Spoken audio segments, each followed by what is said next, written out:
नमस्कार, मैं श्रीपति विश्वकर्मा। आप देख रहे हैं फास्ट न्यूज इंडिया। आज हमारे साथ शास्त्री जी जो है गुजरात से चल के आए हैं, प्रयागराज में मौजूद हैं और विश्वकर्मा समाज के कई सम्मानित लोग मौजूद हैं। तो आइए कुछ सवाल पूछते हैं या सवाल जानने की कोशिश करते हैं, उसका उत्तर।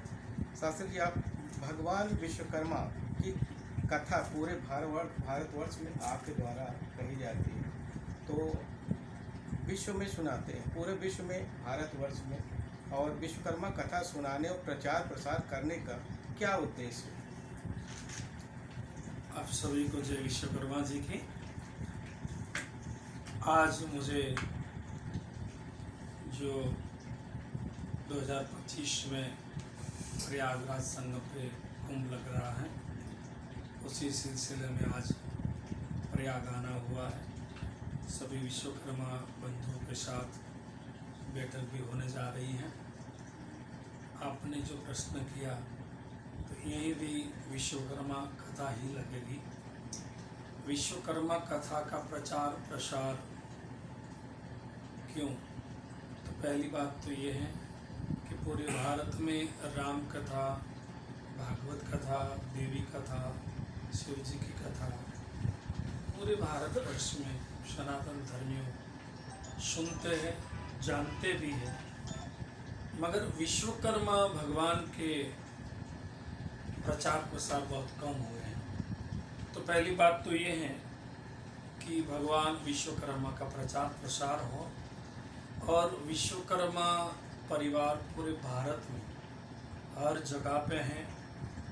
और आज हम जिन जिन आविष्कारों को देख रहे हैं, सभी आविष्कार भगवान विश्वकर्मा की देन है। भगवान विश्वकर्मा सिर्फ सृष्टि के सर्जक नहीं है, विज्ञान के आविष्कार के दाता भी भगवान विश्वकर्मा है। और भगवान विश्वकर्मा के मंदिर भी भारत में बहुत हैं। तो लोगों को भगवान विश्वकर्मा के प्रति श्रद्धा भावना जागृत हो। साथ साथ विश्वकर्मा समाज जो अलग अलग प्रदेशों में पूरे भारत में है, कहीं अलग अलग, कहीं जांगीड़, कहीं गौड़, कहीं शर्मा, कहीं गुर्जर, कहीं मेवाड़ा, कहीं रामगढ़िया, ऐसे कहीं खाती, कहीं बढ़ई, ऐसे विभागों में बटा हुआ है। मूलतः सभी विश्वकर्मा के वंशज ही हैं। तो धर्म के माध्यम से विश्वकर्मा समाज को जोड़ना एक भी ये भी उद्देश्य है। दूसरा, सनातन धर्म के आद्य देव भगवान विश्वकर्मा है, जगत के सर्जक विश्वकर्मा है, वो भी लोगों को ज्ञान हो, कथा के माध्यम से समाज में एकजुटता हो, सनातन के प्रति, भगवान विश्वकर्मा के प्रति लोगों की श्रद्धा बढ़े, वो एक उद्देश्य है। और कोई शिव को मानता है, कोई विष्णु को मानता है, कोई देवी के रूप को मानता है, सभी में अपनी अपनी एक श्रद्धा होती है। मगर वेद विश्वकर्मा के लिए ब्रह्माश्च विश्वकर्मा, रुद्रश्च विश्वकर्मा, विष्णुश्च विश्वकर्मा, वेद ये कहता है कि मूलतः सभी देव विश्वकर्मा के ही रूप हैं। और पद्म पुराण में तो ऐसा लिखा है, विष्णुश्च विश्वकर्मा परस्परम न विद्यते। तो मूलतः आशय विश्वकर्मा समाज में जागरूकता हो, निज धर्म क्या है, हम स्वयं क्या है, हमारे परमपिता भगवान विश्वकर्मा ने कौन सी लीलाएं की है, उसी से परिचित कराना, समाज को जोड़ना, सनातन धर्म का प्रचार प्रसार करना, यही हमारा मूलतः उद्देश्य है। ये देखा गया है शास्त्री जी कि पूरे भारतवर्ष में देखा जाए तो 17 सितंबर को विश्वकर्मा पूजा सभी धर्म के लोग, सभी जाति के लोग मनाते हैं। तो कहाँ तक कितनी विशेषताएं आप क्या कहें?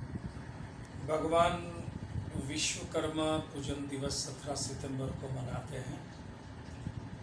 वैसे शास्त्र के हिसाब से हमारे मानो रामनवमी है, जन्माष्टमी है, ये हम लोग मनाते हैं। ऐसे कई पर्व हम मनाते हैं। तो हमारा सनातन हिंदू धर्म का कैलेंडर हमारा पंचांग है, जो तिथियों के हिसाब से चलता है, कहीं पूर्णिमास लगते, कहीं अमावस्या मास लगते।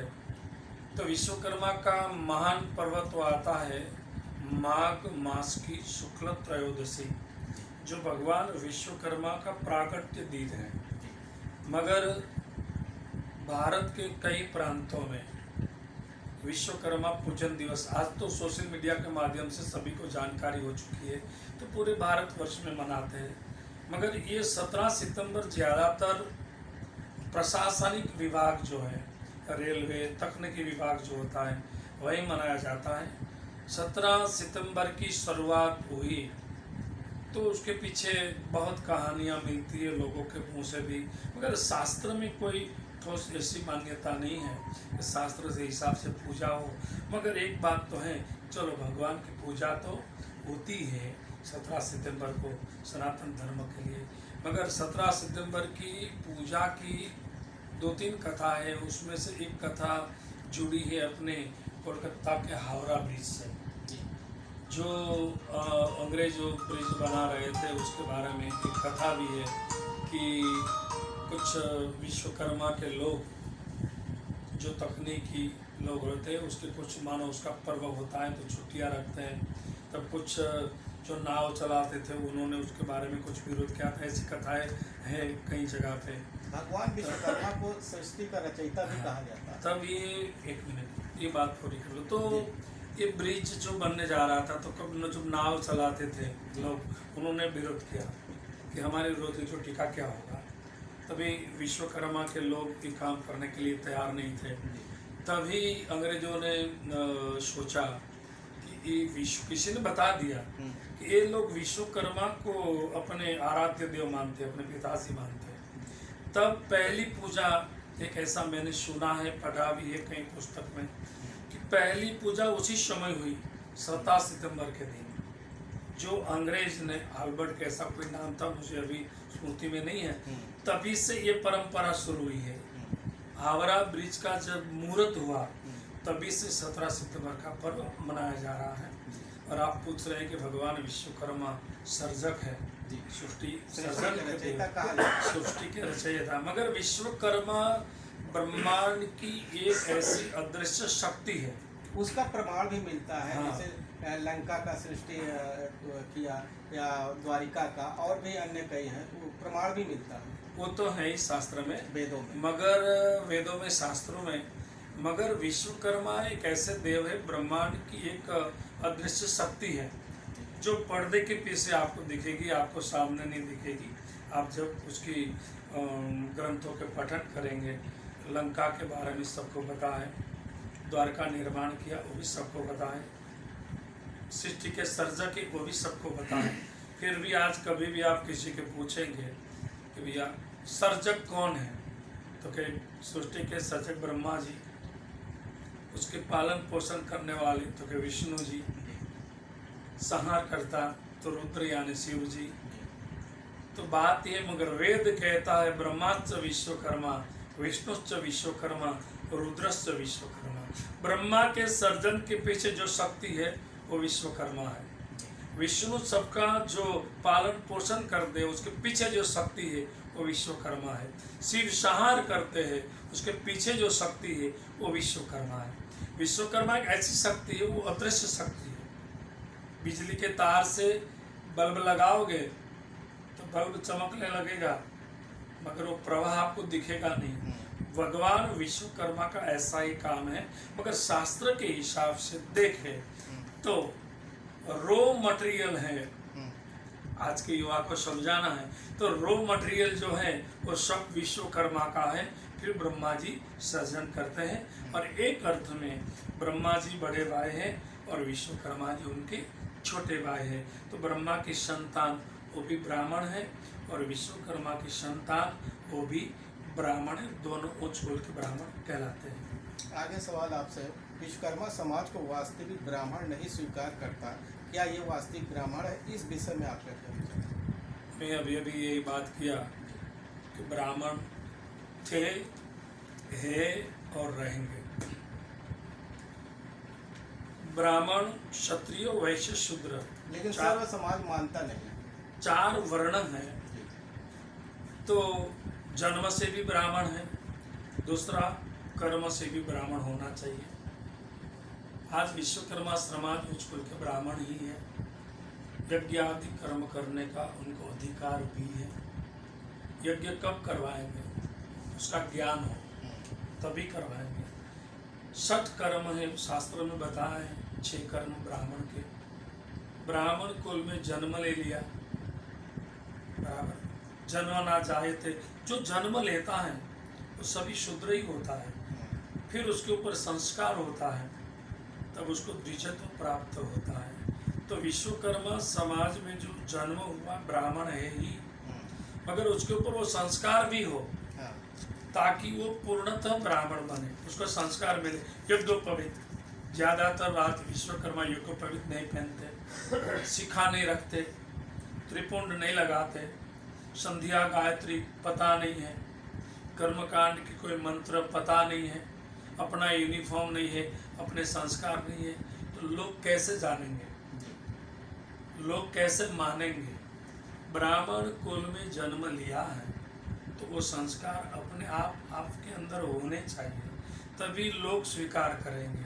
आप विश्वकर्मा को बुलाइए किसी यज्ञ करने के लिए, नहीं करा सकते तो लोग नहीं स्वीकार करते। मेरा कहना यही है कि सिर्फ जन्म से ब्राह्मण होना कोई अलग बात है, मगर कर्म से भी ब्राह्मण होना, संस्कार से और कर्म से दोनों चीज हो, तभी आप पंडित कहलाएंगे, विद्वान कहलाएंगे। और विद्वान सर्वत्र पूज्यते, तभी उसकी पूजा होगी। वर्णानाम ब्राह्मणों गुरु, विश्वकर्मा परिवार के संतान, ब्रह्मा के संतान, सभी वर्णों के अभी मैंने बताए गुरु है। मगर आज थोड़ा दुर्भाग्य ये है कि निज धर्म हम भूल चुके हैं, हमारे संस्कार भूल चुके हैं, इसलिए अपनी एक पहचान, किसी को दोष देने की जरूरत नहीं है, वो स्वीकार नहीं करते क्योंकि आप में वो संस्कार नहीं है। आप संस्कार बनाओगे तो आपको स्वीकार करेंगे। शास्त्री जी ये बात माने कि आपका तात्पर्य ये है कि ब्राह्मण संस्कार से माना जाएगा, कर्म से माना जाएगा? हाँ, दोनों है, जन्म से भी माना जाएगा, मगर आज आप स्वीकार करने की बात कर रहे हो। तो ब्राह्मण जब निकलता है तो उसकी एक पहचान रहती है, त्रिपुंड होता है, शिखा होती, जनेऊ होता है। आज ज्यादातर विश्वकर्मा जनेऊ नहीं पहनते, संध्या पूजा नहीं करते, त्रिपुंड नहीं लगाते, तो खुद की पहचान खुद ने खो दी है। बस वो पहचान उनको फिर से मिले, वही हमारा मूलतः कथा का हेतु है। 25 साल से हम हर कथा के माध्यम से, हर चैनल के माध्यम से बता रहे कि आप विश्वकर्मा कुल में जन्मे हैं, आप उच्च कुल के ब्राह्मण हैं, आपका संस्कार आपको मिले, आपका मान सम्मान जो पहले था वो आज भी मिले। मगर कुछ लोग स्वीकार कर रहे हैं, कोई नहीं स्वीकार कर रही है।